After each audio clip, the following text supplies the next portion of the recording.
Hello. I'm gonna start out like Becca with a quick joke. How much does a polar bear weigh? Enough to break the ice. Hello everybody, my name is Paul Thomas Pippick and I'm here to deliver my 8th grade graduation speech.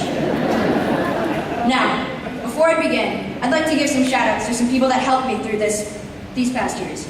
Google, Wikipedia, copy and paste. Thanks for making this whole thing possible. No, I'm just kidding. Or so you teachers hope. Now, to make this a little easier to understand, I'm going to use some terms that our modern generation can follow along to. Hashtag sorry, not sorry. So how are y'all doing today? Yeah, I'm doing pretty great as well. I mean, I can't complain, right? Sunny day, birds are singing. Haven't built any walls around our country yet. I mean, how much better could it be? But today is even more special. Yeah, it's a great day. Yeah, it's a happy time. Yeah, we actually dressed up for an event. But yeah, we're graduating. You can applaud.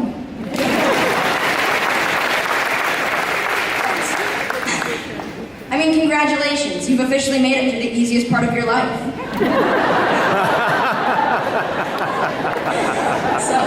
So here we all are, remembering the times. Hashtag Throwback Thursday. When we used to pick our noses and cry over everything. And though for some that hasn't changed, it's been amazing to go on this wild trip with all of you. So here we are. Wow. I never really thought I'd get to this point. Yet as I'm standing in front of you today, which, hashtag by the way, makes me automatically more important than you, I realize what it truly means to be right here, right now. You know, I've racked my brain, scavenged my heart, and soul-searched through what little of a soul I have left to try and find the perfect words for you guys to hear and what I thought I ought to say.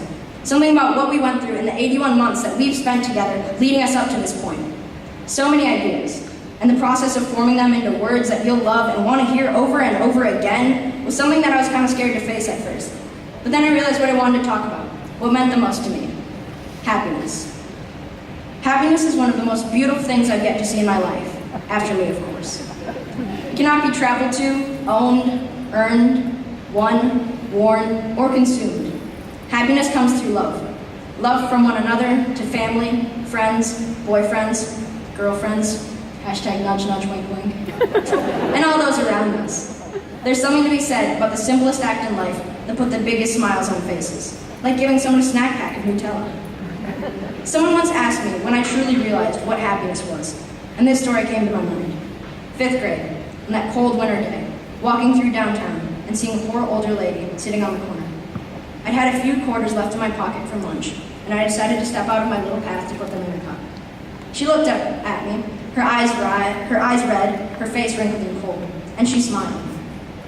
She smiled so bright her hope seemed full though her cup was not, and as she smiled at me, something clicked in my brain, telling me that, man, this must be it. And from that day forward, I promised myself that I'd always make a priority to put a smile on everyone's face. Simple as that. It's happiness. As we look forward into a really scary future, we see grades, high school, college, GPAs, ACTs, and trying to stop Kanye 2020. And that sounds really freaky. But there's another side. You have a great future. You have the capability to do what you feel is right for everyone, you included. So be inquisitive, be selfless, ask more questions, and talk about yourself less. Macklemore taught me that one. Be who you know you are, and don't be afraid to step out of the path once in a while, because sometimes all it takes is that and a little bit of something else to make someone stay. I'm going to leave you with this. Throughout these years, I've enjoyed my time with every single one of you. Sure, some more than others. Hashtag squad. But in the end, it's a family that we've created amongst ourselves that we thrive on each and every day. I'd like to think of ourselves like 19 kids and counting, plus or minus a few.